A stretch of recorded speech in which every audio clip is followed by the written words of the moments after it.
James and Covin year-end big sale. Lion squash அசல் பழங்களிலிருந்து தயாரிக்கப்பட்ட ரியல் ஸ்குவாஷ் ஃபுல்லா ஜோரா. பொதுவா இந்த கந்தகுரு கவசம் யார் யார் கேட்கலாம்? அப்படி கேட்கறதுனால அவங்களுடைய வாழ்க்கையில என்ன மாதிரியான மாற்றங்கள்லாம் நடக்கும் மேம்? ப்ரொடக்ஷன் காத்துக்கணும். என்னை வந்து நீ பல வகையிலே என்னை காத்து எனக்கு குருவாக இருந்து என்னை வழி நடத்தும் முருகா. எனக்கு யாருமே சப்போர்ட்டுக்கு இல்லை, எனக்கு சில விஷயங்களை யோசிக்க தெரியல, மன ரீதியாக நான் அதிகமாக பாதிக்கப்படுறேன், அன்றாட வாழ்க்கையில் நான் துன்பப்படுறேன். எனக்கு யார் இருக்கானா முருகன் இருக்கிறாரு. முருகனை சரணாகதி அடைகிறது ஸ்கந்த குரு கவசம் ஆரம்பிக்கிறதே. ஃபர்ஸ்ட் ஆஃப் ஆல் தரித்திரம் விலகும். கஷ்டமாக இருக்குது, எவ்வளோ சம்பாதிச்சாலும் பணம் கையில் நிற்கல, என்னோடய உழைப்பை நான் போடுறேன் ஆனால் அதுக்கான ஊதியம் வந்து எனக்கு கிடைக்கல, எல்லா இடத்துலையும் நான் ஏமாறுறேன். அப்போது பொருள் உணர்ந்து நீ படி, உனக்கு வரக்கூடிய பொல்லாப்பு வீண் பழியெல்லாம் முருகன் அகற்றி தருவார். அப்போ பொருள் உணர்ந்து படிக்க வேண்டியது அவசியம். காலை வேளையில் இதை படிக்கணும். பொழுது சாயிற நேரத்தில் படிக்கிறதோட ஒரு நாளை நீங்கள் வந்து ஒரு உருப்படியான நாளாக மாற்றணும் விஷயமா இருக்கணும். கந்தகுரு கவசம் இல்லை விஷ்ணு சஹஸ்ரநாமம் கேட்குறீங்க, லலிதா சஹஸ்ரநாமம் கேட்குறீங்க, கோளாறு பதிகம் கேட்குறீங்க, எதுவாக இருந்தாலும் நம்ம மக்கள் வந்து எல்லாத்தையும் கேட்குறாங்க. ஒரு நாளைக்கு ஒரு 7-8 பிளேலிஸ்டெல்லாம் இருக்குது, எல்லாத்தையும் போட்டு விட்றாங்க. ஆனால் எப்படி கேட்குறாங்கன்னா ஏதோ ஒரு வேலையை பார்த்துட்டு கேட்குறாங்க. ஸோ ஒரு முக்கியமான ஒரு தோஷம் வேத ஜோதிடத்தில் வந்து ஒரு மோசமான தோஷம்னு சொல்லுவோம். இது இருக்கும்போது இதை நிவர்த்தி பண்ணாமல் இருக்கிறத வந்து எந்த ஜோதிடர்களும் அட்வைஸ் பண்ணுறதே இல்லை. பிரம்மகத்தி தோஷம்னு சொல்லுவோம். ஸோ நல்லா படித்த அறிவுள்ளவங்களுக்கு நம்ம ஏதோ ஒரு தீங்கு செஞ்சுருக்கோம். குருமார்கள் 8 திக்கிலிருந்து என்னை காப்பாற்றுன்னு சொன்னால் பரவாயில்ல, 10 திக்கிலிருந்து என்னை காப்பாற்று அப்படின்னு இருக்கும். நீங்களே என்னை யோசிக்கலாம், தேசம் மொத்தமே 8 தான். நிறைய பேர்கிட்ட நீங்கள் இந்த கம்ப்ளைண்ட் கேட்டிருப்பீங்க, மேம் ஒரு கோயிலுக்கு போகணும்னு நினச்சா எங்களால் போக முடியலை. இன்னொரு மோசமான விஷயம் என்னென்னா, ஒரு கோயிலுக்கு போயிட்டு வந்தால் எங்களுக்கு பிரச்சனை வருதுன்னே சொல்லியிருக்கிறாங்க. என்னுடைய கிளைண்ட்ஸ் நிறைய பேர் சொல்ல இதை கேட்டிருக்கேன். இதுக்கான காரணம் என்னென்னா, ஜோதிட ரீதியாக ஐபிசி பக்தி நேயர்கள் அனைவருக்கும் அன்பு வணக்கம். இன்னைக்கு நம்ம கூட ஜோதிடம் மற்றும் ஆன்மீகம் சார்ந்த பல தகவல்களை பகிர்ந்து கொள்வதற்காக வேத ஜோதிடர் முத்துக்குமாரி மேம் நம்ம கூட இணைந்திருக்கிறார்கள். மேம் வணக்கம். வணக்கம் காவியா. மேம் பொதுவாக நம்ம ஜோதிடம் சார்ந்த நிறைய விஷயங்களை வந்து ஒவ்வொரு நேர்காணல்லையுமே பகிர்ந்துட்டு இருக்கோம். இந்த நேர்காணல்ல எக்ஸ்க்ளூசிவா முருகப்பெருமானுக்குரிய ஒரு மிகவும் சிறப்பு வாய்ந்த ஒரு பாடலை பத்தி உங்ககிட்ட கேட்கணும்னு நாங்க காத்திருக்கோம் மேம். அது என்ன அப்படின்னா, ஸ்ரீமத் சத்குரு சாந்தானந்த சுவாமிகள் இயற்றிய கந்தகுரு கவசம். நீங்களே நம்முடைய பலன்கள் சொல்லும் போது சொன்னீங்க, இந்தந்த ராசிக்காரங்க இதை கேட்கும் பொழுது உங்களுடைய வாழ்க்கையில் அமோகமான நன்மைகள் நடக்கும் அப்படின்னு. பொதுவா இந்த கந்தகுரு கவசம் யார் யார் கேட்கலாம்? அப்படி கேட்கறதுனால அவங்களுடைய வாழ்க்கையில என்ன மாதிரியான மாற்றங்கள்லாம் நடக்கும் மேம்? மகிமைகள் நிறைய நிறைந்த ஸ்கந்த குரு கவசம். கந்த குரு கவசம், ஸ்கந்த குரு கவசம். ஸ்கந்தகிரி முருகனை குருவா ஏத்துக்கிட்ட ஒரு கவச நூல் தான் இந்த ஸ்கந்த குரு கவசம். கவசம்னா என்னது? ப்ரொடக்ஷன். காத்துக்கணும். என்னை வந்து நீ பல வகையிலையும் என்னை காத்து எனக்கு குருவாக இருந்து என்னை வழி நடத்தும் முருகா. எனக்கு யாருமே சப்போர்ட்டுக்கு இல்லை, எனக்கு சில விஷயங்களை யோசிக்க தெரியல, மன ரீதியாக நான் அதிகமாக பாதிக்கப்படுறேன், அன்றாட வாழ்க்கையில் நான் துன்பப்படுறேன். எனக்கு யார் இருக்கானா முருகன் இருக்கிறாரு. முருகனை சரணாகதி அடைகிறது ஸ்கந்த குரு கவசம் ஆரம்பிக்கிறதே. ஸ்கந்தா சரணம், ஸ்கந்தா சரணம். ஆரம்பத்திலே சரண்டர் முருகா, உன் காலை பிடிச்சிட்டேன், நீயே கதி, உன்னை விட்டால் எனக்கு யாரும் இல்லை. இந்த நிலைமையில் இருக்கிறவங்க ஸ்கந்த குரு கவசத்தை அடிக்கடி பாராயணம் பண்ணணும். குறிப்பாக குரு தசை நடக்கிறவங்க, ஜாதகத்தில் குரு வீக்காக இருக்கிறவங்க, குரு புத்தி நடக்கிறவங்க, அஷ்டமத்தில் குரு இருந்தாலோ இல்லை 6ஆம் இடத்துல குரு இருந்தாலோ அதனால் பாதிப்பு ஏற்படக்கூடியவங்க இந்த ஸ்கந்த குரு கவசத்தை அடிக்கடி பாராயணம் பண்ணுறது ரொம்ப நல்லது. குருவுடைய லக்னங்கள், மீன லக்னம், தனுசு லக்னத்தில் பிறந்தவங்க, குருவை யோகாதிபதியாக கொண்ட கடக, சிம்ம, மேஷ லக்னத்தில் பிறந்தவங்க, விருச்சிக லக்னத்தில் பிறந்தவங்க, இவங்க எல்லாருமே கந்த குரு கவச பாராயணம் பண்ணலாம். குருவுடைய ராசிகளும் பண்ணலாம். தனுசு ராசி, மீன ராசியில் பிறந்தவங்களுமே கந்த குரு பாராயணம் பண்ணுறது ரொம்ப நல்லது. மேம் பொதுவாக இந்த கந்த குரு கவசம் இதை படிக்கிறதுனாலையும் பாராயணம் செய்யறதுனாலையும் ஒருத்தங்க வாழ்க்கையில என்ன மாதிரியான நன்மைகள்லாம் ஏற்படும்? ஃபர்ஸ்ட் ஆஃப் ஆல் தரித்திரம் விலகும். கஷ்டமாக இருக்குது, எவ்வளோ சம்பாதிச்சாலும் பணம் கையில் நிற்கல, என்னோடய உழைப்பை நான் போடுறேன் ஆனால் அதுக்கான ஊதியம் வந்து எனக்கு கிடைக்கல, எல்லா இடத்துலையும் நான் ஏமாறுறேன். அப்போது தரித்திரம் இருக்கும். ஸோ தரித்திரம் அப்படிங்கிறத வந்து வார்த்தைகளை வந்து நம்ம அதிகமாக கேட்டிருப்போம். கந்த குரு கவசத்துலேயே பார்த்தீங்கன்னா, தாரித்திரியங்களை தடி கொண்டு விரட்டிடப்பா, உன் கையில் தடி வச்சிருக்கிறல்ல அதை வச்சு என் வறுமையை விரட்டு அப்படின்னு கேட்குறாரு. அப்போது ஃபர்ஸ்ட் ஆஃப் ஆல் வறுமை தரித்திரம் நீங்குது, பகை அழியுது. மனசு வந்து ரொம்ப நிம்மதியாகும். அபயம் அபயம் கந்தா அபயம் என்று அலறுகிறேன், உன் காதை கொடுத்து நீ கேளு, எனக்கு கஷ்டம் கஷ்டம் நீ கதறன்ல நீ கேளு, எனக்கு மன நிம்மதியை கொடு அப்படின்னு நம்ம கேட்கறது. திருமண வாழ்க்கையில் திருமண உறவில் அன்றாடம் வரக்கூடிய பிரச்சனைகள், டே டு டே லைஃபே பிரச்சனையாக இருக்குது. ஒரு நாள் சண்டைனா பரவாயில்ல, வீட்டில் டெய்லி சண்டை வந்துட்டு இருக்கு. யாரோ ஒருத்தருக்கு மனநலம் சரியில்லை அல்லது 2 பேருக்குமே சரியில்லாமல் இருக்கும். ஸோ அந்த மனசை சீர் செஞ்சு அறிவை செம்மையாக்கி என்ன நீ வழி நடத்த முருகா அப்படின்னு நம்ம முருகனை கேட்கும்போது இந்த பிரச்சனைகள் எல்லாமே தீரும். மேம் இப்போ பொதுவாக வந்து கந்தகுரு கவசம் கேட்கறதுனால என்ன மாதிரியான நன்மைகள் அப்படிங்கிறத சொன்னீங்க. நம்முடைய வீட்டில் இருக்கின்ற வறுமை நம்ம வீட்டை விட்டு நீங்கும்னு சொன்னீங்க. பொதுவாக மக்கள் நிறைய பேருக்கு வந்து இந்த கந்தகுரு கவசம் எப்படி சரியான முறையில் பாராயணம் பண்ணணும் அப்படிங்கிற ஒரு சந்தேகம் இருக்கும். அது எப்படி செய்யணும் மேம்? கந்தகுரு கவசத்தை கருத்துணர்ந்து ஏற்றுவீரே, பொருளுணர்ந்து ஏற்றும் போது பொல்லாப்பு வினையகலும்னு சொல்றாரு. அப்போனா என்ன அர்த்தம்னா, கந்தகுரு கவசத்தை சும்மா படிக்காதீங்க, அதோட பொருள் என்னங்கிறத கொஞ்சம் உணர்ந்து படிங்க. தமிழில் தான் இருக்குது. சில வடமொழி சொற்கள் இருக்குது. அது சாந்தானந்த சுவாமிகள் வடமொழி தழுவல் உள்ளவருங்கிறதுனால ரட்சிப்பாய் அந்த மாதிரியான சில வடமொழி தழுவல் இருந்தாலும் புரியக்கூடிய அருமையான தமிழில் இருக்க ஒரு உணர்வு பூர்வமான ஒரு பாடல்.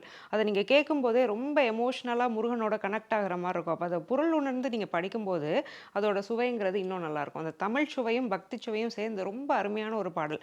அப்போ அதில் அவரே சொல்லியிருக்கிறார், பொருள் உணர்ந்து நீ படி, உனக்கு வரக்கூடிய பொல்லாப்பு வீண் பலியெல்லாம் முருகன் அகற்றி தருவார். அப்போ பொருள் உணர்ந்து படிக்க வேண்டியது அவசியம். காலை வேளையில் இதை படிக்கணும். பொழுது சாயிற நேரத்தில் படிக்கிறதோட ஒரு நாளை நீங்கள் வந்து ஒரு உருப்படியான நாளாக மாற்றணும், ஒரு ப்ரொடக்டிவான நாளாக மாற்றணும், இன்றைக்கி அறிவு ஒழுங்காக வேலை செய்யணும், இந்த நாளில் எனக்கு எந்த பிரச்சனையும் வராமல் முருகன் என்னை காப்பாற்றணும்னா காலை வேளையில் இந்த கந்தகுரு கவசத்தை பாராயணம் செய்கிறது நல்லது. ஒரு முறையிலேருந்து 10 முறை வரைக்கும் கந்தகுரு கவசத்தை பாராயணம் செய்யலாம். கேட்குறது நல்லதா படிக்கிறது நல்லதான்னு சில பேருக்கு ஒரு டவுட் இருக்கும். படிக்கிறத விட கேட்குறது அப்படிங்கிறதுக்கு 10 மடங்கு பலன் அதிகம். பொதுவாக வந்து படிக்கும் பொழுது தான் மக்களுடைய மனசு வந்து உள்ளார்ந்து ஆத்மார்த்தமாக அதை வந்து செய்யும். கேட்கும்போது ஏதாவது ஒரு வேலையை செஞ்சுட்டு நம்ம பாட்டு கேட்டுட்டு இருப்போங்கிற அந்த ஒரு மனநிலை இருக்குல்ல, இதை நீங்கள் எப்படி பார்க்குறீங்க? நிச்சயமாக நம்ம ஐபிசியிலே நான் முன்னாடி ஒரு இன்டர்வியூவில் சொல்லியிருக்கேன், நீங்கள் வந்து எந்த ஒரு விஷயமா இருக்கணும், கந்தகுரு கவசம் இல்லை விஷ்ணு சஹஸ்ரநாமம் கேட்குறீங்க, லலிதா சஹஸ்ரநாமம் கேட்குறீங்க, கோளாறுபதிகம் கேட்குறீங்க, எதுவாக இருந்தாலும் நம்ம மக்கள் வந்து எல்லாத்தையும் கேட்குறாங்க. ஒரு நாளைக்கு ஒரு 7-8 பிளேலிஸ்ட் எல்லாம் இருக்குது, எல்லாத்தையும் போட்டு விட்றாங்க. ஆனால் எப்படி கேட்குறாங்கன்னா ஏதோ ஒரு வேலையை பார்த்துட்டு கேட்குறாங்க. ஸோ உட்காந்து ஒரு தியான நிலையிலேருந்து லயிச்சு கேட்கணும். ஸோ கேட்கும்போது அந்த 7 சக்கரங்களும் அதை உள்வாங்கி அந்த 7 சக்கரமும் ஆக்டிவேட் ஆகும்போது உடம்புல உள்ள நோய் மனசில் உள்ள நோய் எல்லாமே அகலும். ஸோ அந்த சமஸ்கிருத சொற்கள் இருக்கு இல்லையா, அந்த சொற்களுடைய உச்சரிப்பு அப்படிங்கிறது நம்ம காதில் விழும்போது சக்கரத்தை ஆக்டிவேட் பண்ணும். சமஸ்கிருதம் படிக்க தெரியாதவங்க கேட்கலாம், தமிழ் பாடல்களை நல்லா உச்சரித்து படிக்க தெரிஞ்சவங்க தாராளமாக படிக்கலாம். கேட்குறதுடைய பலன் அதை விட அதிகம்னு நம்ம ஏன் சொல்கிறோம் அப்படின்னா, கேட்கும்போது நான் சொன்னது அதுதான், நீங்கள் மனக்கண்ணில் வந்து கடவுளை பார்க்க முடியும் கேட்கும்போது. ஸோ படிக்கும்போது ஒரு புத்தகத்தை பார்த்து வாசிச்சுட்டு இருப்பீங்க, இல்லை எதையோ ஒன்று பார்ப்பீங்க. ஸோ கண்ணை மூடி அதை கேட்கும்போது மனக்கண்ணில் நிறைய பேரால் கடவுளையே பார்க்க முடியும். ஸோ அதனால் அது ஒரு நல்ல ஒரு உணர்வாக இருக்கும். கேட்குறதுங்கிறது ரொம்ப விசேஷம். பொதுவாக வந்து நம்ம ஆரம்பத்திலே வந்து நீங்கள் சொல்லும் பொழுது சொன்னீங்க, இப்போ இந்தந்த தசா புத்திகள்லாம் உங்களுக்கு நடக்குது அப்படின்னா கந்தகுரு கவசம் ரொம்ப பயனளிக்கும் அப்படின்னு சொல்லி. பொதுவாக ஜாதகத்தில் என்னென்ன மாதிரியான தோஷங்கள் இருக்கவங்க இந்த கந்தகுரு கவசம் கேட்கும் பொழுது அந்த ஜாதக ரீதியான தோஷங்கள் விலகும் மேம்? இது ஒரு அருமையான கேள்வி. இதை பார்க்குறதுங்கிறது நிறைய பேருக்கு ஒரு பலனை கொடுக்கும். என்னன்னா, ஒரு முக்கியமான ஒரு தோஷம் வேத ஜோதிடத்தில் வந்து ஒரு மோசமான தோஷம்னு சொல்லுவோம். இது இருக்கும்போது இதை நிவர்த்தி பண்ணாமல் இருக்கிறத வந்து எந்த ஜோதிடர்களும் அட்வைஸ் பண்ணுறதே இல்லை. பிரம்மஹத்தி தோஷம்னு சொல்லுவோம். ஸோ நல்லா படித்த அறிவுள்ளவங்களுக்கு நம்ம ஏதோ ஒரு தீங்கு செஞ்சுருக்கோம். குருமார்களை நிந்தனை செஞ்சுருப்போம். நமக்கு கல்வி சொல்லிக் கொடுக்கக்கூடிய டீச்சர்ஸ் ஏதாவது நிந்தனை செஞ்சுருப்போம். முற்பிறவியில் இருக்கலாம், இப்பிறவிலையும் இருக்கலாம். அதே மாதிரி இன்னசென்ட் பீப்புள் இருப்பாங்க, அறியாமையில் இருக்கிறவங்க, விவரம் தெரியாதவங்க, அவங்களுக்கு ஒரு தீங்கு லட்சம். அது வந்து கொலை செய்கிறதுக்கு ஈக்குவலான ஒரு பாதகம். அப்படி தான் வந்து நம்ம வேத ஜோதிடம் சொல்லுது. அப்போ அதனால் ஏற்படக்கூடிய தோஷம் அப்படிங்கிறது பிரம்மஹத்தி தோஷம். அது குருவால் ஏற்படுது. ஜாதக ரீதியாக நம்ம இதை எப்படி கணிப்போம் அப்படின்னா, குரு ராகு கேது இவங்களை வச்சு தான் இந்த பிரம்மஹத்தி தோஷத்தை நம்ம கணிக்கிறது. இப்போ இங்கே ஏற்கனவே கந்த குரு கவசம் அப்படிங்கிறது என்னது, முருகனை நம்ம குருவாக ஏற்றுக்கிறோம். இங்கே குரு கிரகத்துக்கு தான், குறிப்பாக வந்து கந்த குரு கவசமே அவருக்கு தான். ஸோ இந்த பிரம்மஹத்தி தோஷம் உள்ளவங்க கூட இந்த கந்த குரு கவசத்தை 48 நாள் விரதம் இருந்து பாராயணம் செய்யும்போது பிரம்மஹத்தி தோஷமே விலகும். ஜாதகத்தில் இந்த தோஷம் இருக்குது அப்படின்னா 48 நாட்கள் தொடர்ந்து விரதம் இருந்து செஞ்சால் விலகிடும். நிச்சயமா. இதை எப்படி மேம் சொல்ல முடியும்? இதுக்கு என்ன காரணம் அப்படின்னா, இது நீங்கள் இந்த கந்த குரு கவசம் அப்படிங்கிறத நீங்கள் படிச்சுட்டு இருக்கும் போதே தெரியும். 8 திக்கிலிருந்து என்னை காப்பாத்துன்னு சொன்னால் பரவாயில்ல, 10 திக்கிலிருந்து என்னை காப்பாத்து அப்படின்னு இருக்கும். நீங்களே என்ன யோசிக்கலாம், தேசம் மொத்தமே 8 தான். 10 திக்கிலும் இருந்து என்னை ரட்சித்திடுவீரேன்னு இருக்கும். அப்போ என்னது, தெற்கு கிழக்கு வடக்கு மேற்கு தென்கிழக்கு தென்மேற்கு வடகிழக்கு வடமேற்கு. இன்னும் 2 என்னன்னா, மேல் திசை கீழ் திசை, வானமும் பூமியும், பூமிங்கிறது என்னோட அடுத்த பிறவி, வானம்ங்கிறது என்னுடைய முற்பிறவி. முற்பிறவியில் நான் செஞ்ச கர்மாக்களையும் தோஷங்களையும் எனக்கு விலக்கி என்னை காப்பாற்று. ஸோ அப்போ முற்பிறவி தோஷங்கள் நீங்குது. குரு கிரகத்தால் ஏற்படக்கூடிய பிரம்மகத்தி தோஷம் சர்வ நிச்சயமாக நீங்கும். நம்ம கந்த சஷ்டி கவசம் எடுத்தோம் அப்படின்னு சொன்னா பாலதேவராய சுவாமிகள் வந்து உடல் பிணி நிறைய விஷயம் இருந்தப்ப இதை கேட்கிறவர்களுக்கும் இதை பாராயணம் செய்கிறவர்களுக்கும் உடம்புல ஏற்படுற எல்லா விஷயங்களும் நீங்கணும், அவங்க ஒரு ஆரோக்கியமான வாழ்க்கை வாழணும்னு சொல்லி பாலதேவராய சுவாமிகள் கந்த சஷ்டி கவசம் ஏற்றுறாரு. எதனால, எந்த ஒரு காரணத்தை அடிப்படையா வச்சு இந்த கந்தகுரு கவசத்தை சாந்தானந்த சுவாமிகள் ஏற்றுறாரு? ரொம்ப அழகான ஒரு கேள்வியை கேட்டீங்க. இதில் இன்னொரு விளக்கத்தையும் நீங்கள் கேட்காமலே நான் கொடுக்கணும்னு நான் நினைக்கிறேன். கந்த சஷ்டி கவசம் ஏற்பட்டது சென்னிமலைன்னு நிறைய பேருக்கு ஒரு கருத்து இருக்குது. ஆக்சுவலாக கந்த சஷ்டி கவசம் ஏற்பட்டது திருச்செந்தூர். ஸோ பாலதேவராய சுவாமிகள் அங்கே போய் தான் தன்னோட வாழ்க்கையே முடிச்சுக்கணுங்கிற நிலைமைக்கு போயிட்டார். வயிற்று வலி தாங்க முடியல, வயிற்று உபாதை தான் அவருக்கு. முருகனே வந்து ஆட்கொண்டு முருகனுடைய அருளால் அதை எழுதுனதுனால அவங்க திருச்செந்தூரில் முதல்ல எழுதிட்டு அடுத்த 5 படை வீடுகளுக்கும் போய் 6 படை வீட்டுக்குமே கந்த சஷ்டி கவசம் இருக்குது. முருகனை பற்றினதுனால கந்த சஷ்டி கவசம்ங்கிற பேர். கந்த குரு கவசம் வந்து இதில் எப்படி வேறுபடுதுன்னா, உடல் நோயை நீக்கிறது கந்த சஷ்டி கவசம், வெளியில் உள்ள சத்ரு பகையை நீக்கிறது கந்த சஷ்டி கவசம், வெளி உலகத்தில் நம்மளை ஜெயிக்க வைக்கிறது கந்த சஷ்டி கவசம், உங்களையே ஜெயிக்க வைக்கிறது, உங்களுக்குள்ளே இருக்கக்கூடிய மனநோயை ஜெயிக்க வைக்கிறது, நீங்களே உங்களுக்கு எதிரியாகி உங்களுக்கு செய்யக்கூடிய தீங்குகளை உங்களை விட்டு விளக்குறது கந்த குரு கவசம். மனநோயை நீக்கக்கூடியது கந்த குரு கவசம். அப்போது நான் என்ன சரி செய்யலைன்னா என்னால் எப்படி வெளியில் உலகத்தை ஜெயிக்க முடியும்? அப்போது கந்த குரு கவசம் அப்படிங்கிறது பேஸ்மெண்ட் மாதிரி. பேஸ்மெண்ட் இல்லாத பில்டிங் வந்து உங்களால் கட்ட முடியாது. அப்போது என் கிளைண்ட்ஸுக்கு நான் என்ன ரெக்கமெண்ட் பண்ணுவேன்னா, கந்த குரு கவசம் காலையிலனா கந்த சஷ்டி கவசம் ஈவினிங். தீவிரமான முருக பக்தர்களாக இதை பண்ணுங்க. 2 பக்கம் அகம் புறம்னு 2 இருக்கு இல்லையா? அகம்ங்கிறது கந்த குரு கவசம், புறம்ங்கிறது கந்த சஷ்டி கவசம். 2மே முக்கியம் வாழ்க்கைக்கு. அல்லது ஒரு நாள் கந்த சஷ்டி கவசம், அடுத்த நாள் கந்த குரு கவசம், இந்த மாதிரி பாராயணம் செஞ்சுட்டு வரும்போது நல்ல பலன்கள் கிடைக்கும். இப்போ ஒருத்தங்கனால கோயிலுக்கு போக முடியல, வீட்டில் உட்காந்து நான் டெய்லியும் வந்து கந்த குரு கவசத்தை உள்ளார்ந்து ஆத்மார்த்தமாக நான் படிக்கிறேன் அப்படின்னா என்னோட வாழ்க்கையில் என்ன மாதிரியான அற்புதங்களும் அதிசயங்களும் நிகழும்? நீங்கள் கோயிலுக்கு போனால் என்னென்ன அற்புதங்கள் நிகழுமோ அது அத்தனையும் ஆத்மார்த்தமாக வீட்டில் இருந்து செய்யும் போதுமே நிகழும். இதை 2 விதமாக நான் பார்க்குறேன். ஒன்று வந்து எனக்கு நிறைய வேலை இருக்குது, என்னால் ரியலிஸ்டிக்காகவே கோயிலுக்கு போக முடியல, இது வந்து என்னோடய வாழ்க்கை முறை. அதனால் இன்னொன்று, நான் சும்மா தான் இருக்கேன், இல்லை எனக்கு வேலை இருந்தாலும் எனக்கு கோவிலுக்கு போகலாம் நேரம் இருக்குது, ஆனால் கோவிலுக்கு போகணும்னு கிளம்புனா எனக்கு ஒரு தடங்கள் வருது. நிறைய பேர்கிட்ட நீங்கள் இந்த கம்ப்ளைண்ட் கேட்டிருப்பீங்க, மேம் ஒரு கோயிலுக்கு போகணும்னு நினச்சா எங்களால் போக முடியலை. இன்னொரு மோசமான விஷயம் என்னென்னா, ஒரு கோயிலுக்கு போயிட்டு வந்தால் எங்களுக்கு பிரச்சனை வருதுன்னே சொல்லியிருக்கிறாங்க. என்னுடைய கிளைண்ட்ஸ் நிறைய பேர் சொல்ல இதை கேட்டிருக்கேன். இதுக்கான காரணம் என்னென்னா, ஜோதிட ரீதியாக சனி ராகு பாதிக்கப்பட்டவங்களால, லக்னமோ ராசியோ முழுக்க சனி ராகுவால் பாதிக்கப்பட்டுருச்சு அப்படின்னா அவங்களோட ஆரான்னு சொல்லுவோம். ஆரா அப்படிங்கிறது உங்களோட எனர்ஜி, எல்லாமே எனர்ஜி தான், சிவபெருமானே எனர்ஜி தான். ஸோ அப்போ நம்மளும் எனர்ஜி தானே, அதை தான் வைப்புன்னு சொல்கிறோம். வைப்ரேஷன் அப்படிங்கிறது தான் இப்போ ட்ரெண்டிங்காக நம்ம வைப்புன்னு சொல்கிறோம். நான் நல்லா வைப் பண்ணிகிட்ருக்கேன், ஸோ சந்தோஷமாக இருந்தேன்னா ஐ எம் வைபிங். ஸோ அப்போது அந்த வைப்ரேஷன்ஸ் எல்லாமே நெகட்டிவாக மாறிடும். கம்ப்ளீட்டாக நம்மளை நெகட்டிவாக மாற்றிடுவாங்க சனியூர் ஆகும். அந்த complete negative energy high positive எனர்ஜியான கோயிலுக்குள்ளே போகும்போது எனர்ஜி மிஸ்மேட்ச் ஆகுமா, எதிர்வினை ஆகும். அப்போது நமக்கு ஒரு குழப்பம், சந்தேகம், மனசில் ஒரு பாரம், அந்த பாரத்தினால நம்ம செய்யக்கூடிய செயல்கள் வந்து தப்பாக போகிறது. அதனால தான் கோயிலுக்கு போயிட்டு வந்ததும் நம்ம கஷ்டப்படும். அப்போது இந்த சனி ராகுங்கிறவங்க என்ன பண்ணுறாங்கன்னா மனசை பாதிக்கிறாங்க. கந்த குரு கவசத்தை ரெகுலராக பாராயணம் பண்ணிட்டு வரும்போது சைக்காலஜிக்கல் ப்ராப்ளம்ஸ்லாம் கிளியர் ஆகும் அப்படிங்கிறத நான் சொல்லியிருக்கேன். மனத்தை முருகன் கை மாத்தடிதான் காக்கட்டும், என் சிகையையும் சிரசையும் சிவகுரு காக்கட்டும். அப்போது இது எவ்வளோ அருமையாக இருக்குது. இப்போ சஷ்டி கவசத்தில் பார்த்தீங்கன்னா உடல் உறுப்பு ஒன்றுன்னு சொல்லியிருப்பாங்க, இங்கே மனசு. என்னுடைய மனசை முருகா நீ காப்பாற்று. சஷ்டி கவசத்தில் உடல் உறுப்புகள் இருக்கும், இங்கே என் மனசை முருகா உன் மாத்தடி கொண்டு நீ காப்பாற்று. என் சிகையையும் சிரசையும், சிகைனா என்ன கூந்தல், சிரசுனா என் தலை. ஸோ என் தலையில் ஓடக்கூடிய விஷயங்கள், என் முடியை கொண்டு நீ காப்பாற்று. அப்போ என் மனநோய்களெல்லாம் நீ அகற்று, என் நெகட்டிவ் எனர்ஜியெல்லாம் நீ பாசிட்டிவாக மாற்று. நீ பாசிட்டிவாக மாற்றிட்டேன்னா நான் கோயிலுக்குள்ளே போயிடுவேன். பாசிட்டிவாக நம்ம இருந்தால் தான் பாசிட்டிவான இடங்களுக்கு போய் நமக்கு பாசிட்டிவான விஷயங்கள் நடக்கும். ஸோ இந்த எனர்ஜி மிஸ்மேட்சை கந்த குரு கவசம் அப்படிங்கிறது ரிலீவ் பண்ணுது. இன்னும் என்னென்ன மாதிரியான சைக்காலஜிக்கல் ப்ராப்ளம்ஸ் எல்லாம் இந்த கந்த குரு கவசம் கேட்கறதுனால விலகும் மேம்? மன ரீதியான பிரச்சனை, சைக்காலஜிக்கல் ப்ராப்ளம் அப்படிங்கிறது நம்ம நினைக்கிறத விட மோசமானது. நம்ம உடல் நோயை பார்த்துக்கிற அளவுக்கு மனநோயை யாரும் பார்த்துக்கிறது இல்லையே. அப்போ இந்த ஸ்ட்ரெஸ் ஹேண்ட்லிங் அப்படிங்கிறது ரொம்ப முக்கியம். கந்த குரு கவசத்தில் முருகன் எப்படி வேலை செய்கிறாருன்னா சைக்காட்ரிஸ்டாகவே உங்களுக்கு வேலை செய்வார். கூடவே இருந்து என்ன ஹீல் பண்ண. குரு யார்? மெடிடேஷன், ஹீலிங், ரைஹி, இதெல்லாம் யார்? குரு. குருவால் தான் ஹீல் பண்ண முடியும். உங்கள் மனசை ஆற்றக்கூடியவர் யார் அப்படின்னா குரு. ஸோ அப்போது இந்த கந்த குரு கவசத்தை பாராயணம் படும்போது ஒரு ஸ்ட்ரெஸ், ஆங்ஸைட்டி, கையிலலாம் ஒரு பெயின்லாம் வருது மேம், ஒரு லவ் ஃபெயிலியர் ஆயிடுச்சு மேம், எனக்கு வாழ்க்கையே முடிச்சுக்கலாம் போல இருக்குது, என் வாழ்க்கையை உலகமே இருண்டுருச்சுன்றவாங்க. அப்போ அங்கே ஒரு வெளிச்சமே இல்லை.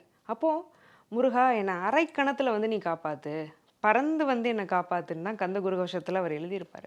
என்னால் வெயிட் பண்ண முடியாது, யாரும் இல்லை, இப்போவே வா, சடுதியில் வான்னு சஷ்டி கவசத்தில் சொல்கிற மாதிரி அரைக்கணத்தில் வந்து என்னை காப்பாற்று, பறந்து வந்து என்னை காப்பாற்று, நடந்தெல்லாம் வராத, பறந்து வா, இப்போவே வா, சடனாக வா, எனக்கு வர ஆளே கிடையாது, வந்துரு அப்படின்னு நமக்கு ரெக்வெஸ்ட்லாம் இல்லை, ஆர்டர் தான், வந்து காப்பாற்று, காப்பாற்றியே நீ ஆகணும், நீ தான் எனக்கு கதி.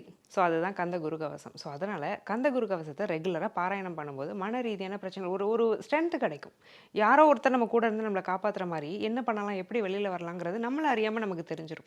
பொதுவாக ஜாதகம் அப்படிங்கிற ஒரு விஷயத்தைக்கும் இன்றைக்கி நம்முடைய முன்னோர்கள் நம்மோடு வாழ்ந்து ஒரு மகான்களாக இருந்தவங்க சில பாடல்களை நமக்கு கொடுத்துருக்காங்க. அதில் ஒன்று தான் இந்த கந்தகுரு கவசம். அப்படிங்கும் பொழுது ஜாதக ரீதியாக நீங்கள் இந்த கந்தகுரு கவசத்தை எப்படி அணுகிறீங்க? ஜாதக ரீதியாக பார்க்கும்போது நான் சொன்னது தான், அந்த குருங்கிறவர் வந்து ரொம்ப முக்கியமான ஒரு கிரகம்ங்க. 2 கிரகம் ரொம்ப முக்கியம், ஒன்று சுக்ரன், இன்னொன்று குரு.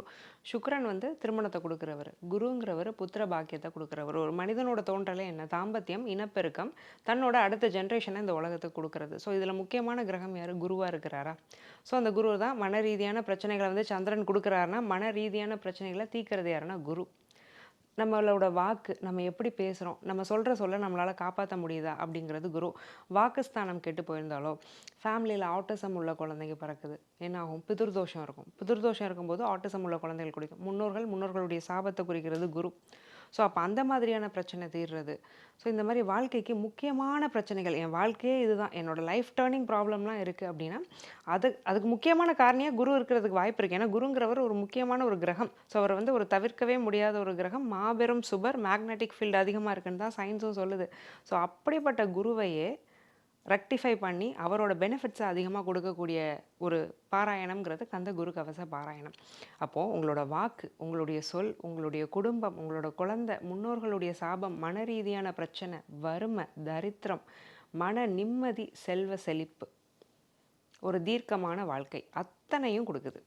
பொதுவாக கந்த குரு கவசம் அப்படிங்கிறது என்ன, அதை கேட்கறதுனால என்ன மாதிரியான பலன்கள் இருக்குது, ஜோதிடத்துக்கும் கந்த குரு கவசத்துக்கும் எந்த அளவுக்கு கனெக்ட் இருக்குது? பொதுவாக கந்த சஷ்டி கவசம் கேட்கும் பொழுது நமக்கு உடல் சார்ந்த நோய்கள் போகும், கந்த குரு கவசம் கேட்கும் பொழுது நம்முடைய உள்ளம் சார்ந்த நோய்கள் எல்லாம் விலகும் அப்படிங்கிற மாதிரியான பல விஷயங்கள் நீங்கள் எங்களோடு பகிர்ந்துருக்கீங்க. அடுத்தடுத்து வந்து ஒவ்வொரு பாடல்களினுடைய சிறப்புகளை குறித்தும் உங்ககிட்ட கேட்கணும் அப்படிங்கிறது இந்த நேர்காணலின் வழியாக எங்களுக்கும் வந்து ஒரு ஆசை வந்திருக்கு. நிச்சயம் தொடர்ந்து அடுத்தடுத்து நிறைய பேசுவோம். கந்த குரு கவசம் சார்ந்த பல தகவல்களை எங்களோடும் எங்க நேயர்களோடும் பகிர்ந்து கொண்டதற்கு நன்றி மேம். நன்றி. ஜேம்ஸ் அண்ட் கோவின் year end big sale. Lion squash, அசல் பழங்களிலிருந்து தயாரிக்கப்பட்ட ரியல் ஸ்குவாஷ், ஃபுல்லா ஜோரா.